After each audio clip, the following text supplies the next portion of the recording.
이제 총선까지 넉 달 조금 더 남았습니다. 민주당은 총선까지 이탈 없이 순항을 할까요? 혹시 항의를 하면서 난파선이 되지는 않는지, 아니면은 그래도 5월 동지의 마음으로 함께 끝까지 갈 것인지, 여러분들은 어떻게 생각하십니까? 깜나라 조진국 시간입니다. 제가 이 시작을 하면서 5월 동주 말씀을 드렸습니다. 다 아는 말씀 아니겠습니까? 서로 미워는 하지만 한 배를 타고 있으니 정말 어렵고 힘들지만은 비록 내게 손해가 나고 불리하더라도 하나가 되어서 마음을 함께 해보자. 그래서 이번 총선에서 승리를 거두자. 이것이 5월 동주의 본마음 아니겠습니까?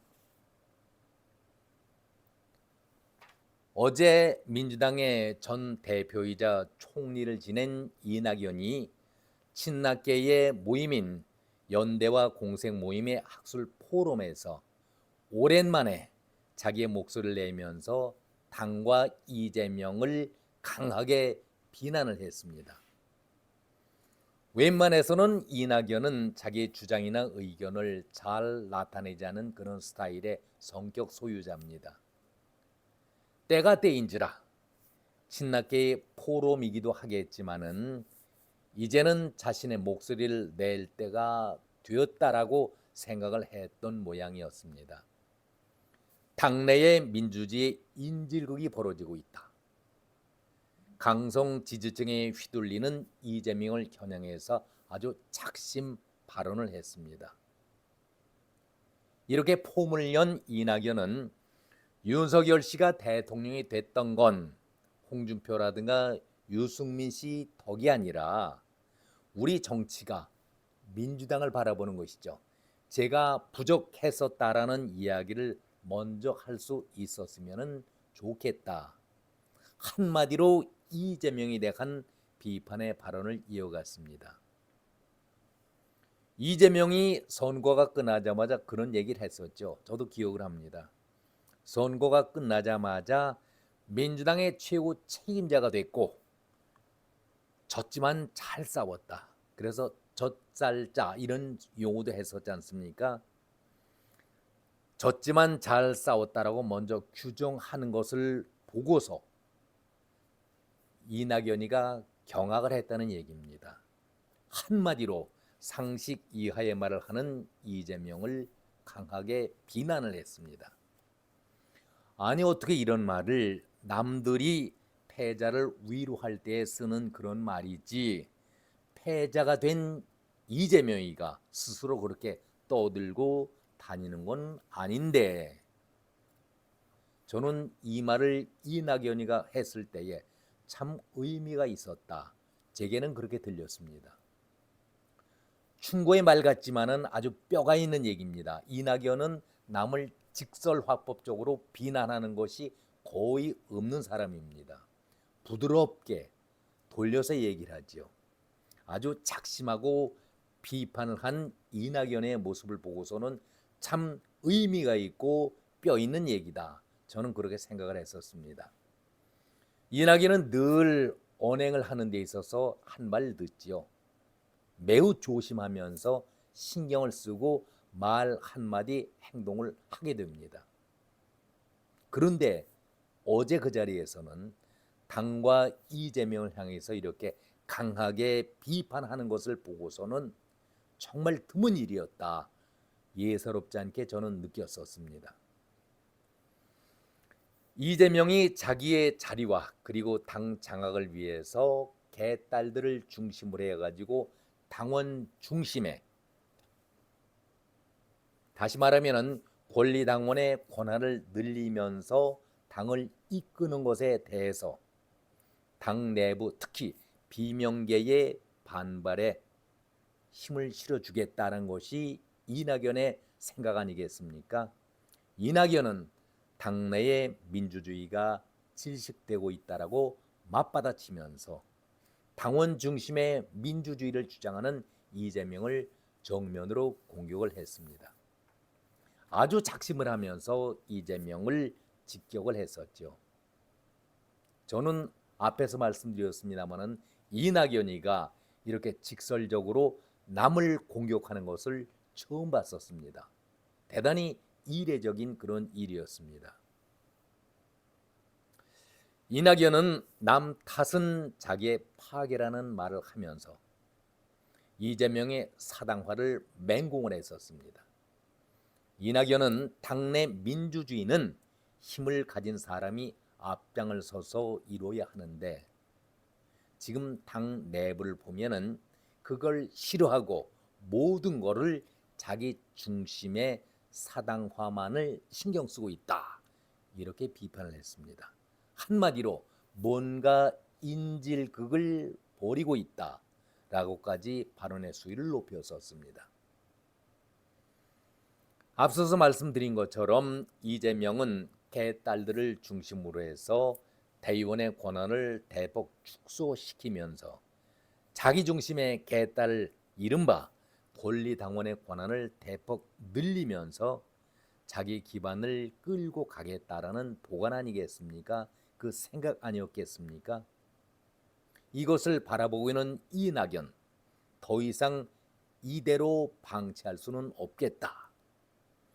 비명계와 또 자기를 지지하는 층에게 뭔가 힘을 보태지 않는다면은 자신은 물론이고 조직 자체가 와해되고 붕괴 위험까지 생각을 해야 하는 절체절명의 때라고 이낙연은 판단을 분명히 한 것 같습니다.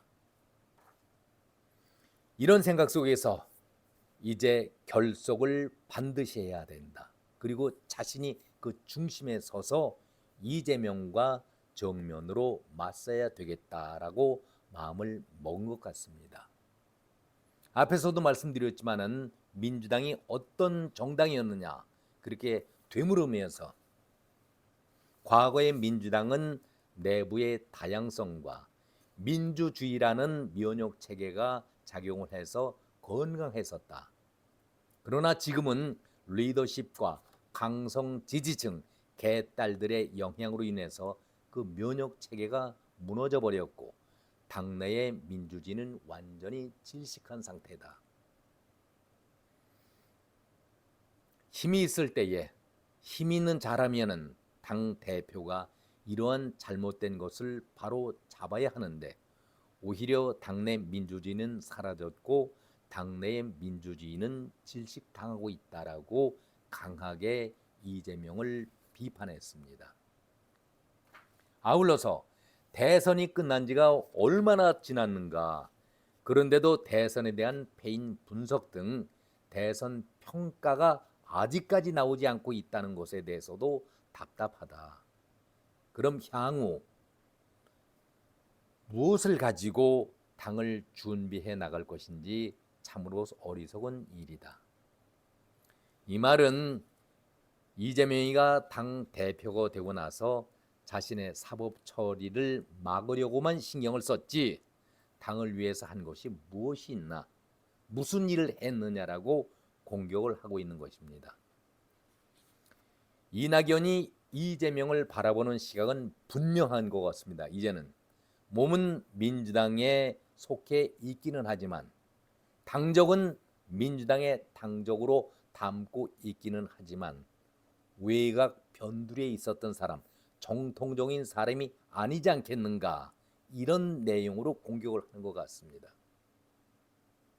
정통, 그러니까 민주당의 근본 뿌리를 흔들고 뿌리부터 부정을 하면서 자기의 사법 리스크를 해결하는 데에 온통 신경을 쓰다 보니까 당 안에서의 요즘에 난무하고 있는 욕설과 비행이 쏟아져도 그냥 지키만 바라볼 뿐 손 쓸 수도 없고 아무 말도 하지 못하는 그런 사람이 되고 있지 않은가. 그래서 이재명에 대해서 이낙연은 당 자체가 더 이상 망가지는 것을 볼 수가 없다라고 작심을 했던 것 같습니다. 이재명은 민주주의 자체를 무시하면서 자기를 지키려고 온갖 꼼수와 편법, 불법을 동원하면서 국회를 자기의 방탄으로까지 만들고 거짓말로 국민을 속이는 것이 다반사였고, 이러한 그 추행 못된 것을 더 이상 그대로 볼 수는 없다라고 경고성의 발언을 날리고 있습니다. 자, 그렇다면은 총선을 넉 달 남겨놓고 민주호는 순항을 할 수 있을 것인지, 아니면은 난파선이 될 것인지, 제가 제목 자체에서 말씀을 드렸듯이, 자, 그렇다면 민주당이 내년 4월 때까지 총선을 앞두고 그대로 순항할 것인지, 아니면은 난파선이 될 것인지. 그래도 우리 정통 민주당인데 아픔을 참고 한신이 그런 치욕을 당한 적이 있었죠. 앞을 내다보면서 불량배가 자기 다리 사이로 걸어가라고, 바짓가랑이 사이로 걸어가는 그 치욕적인 요구를 했을 때에 한신은 묵묵하게 그 불량배의 바짓가랑이 아래를 걸어서 치욕을 당하면서도 내일을 바라본 그런 일이 있었지 않습니까? 그것이 화하지욕이라는 사자성어로 알려지고 있습니다. 앞서서 제가 말씀드렸던 5월 동주와 같은 그런 의미를 담고 있다면은 민주당의 친명계가 아닌 비명계, 그리고 친낙계의 의원들은 어떠한 마음으로, 어떤 자세로 이 모습을 바라보고 있을지, 총선까지 어떠한 태도를 보일 것인지 우리가 한번 지켜볼 필요가 있다라는 생각을 가져봅니다. 여기까지입니다. 고맙습니다.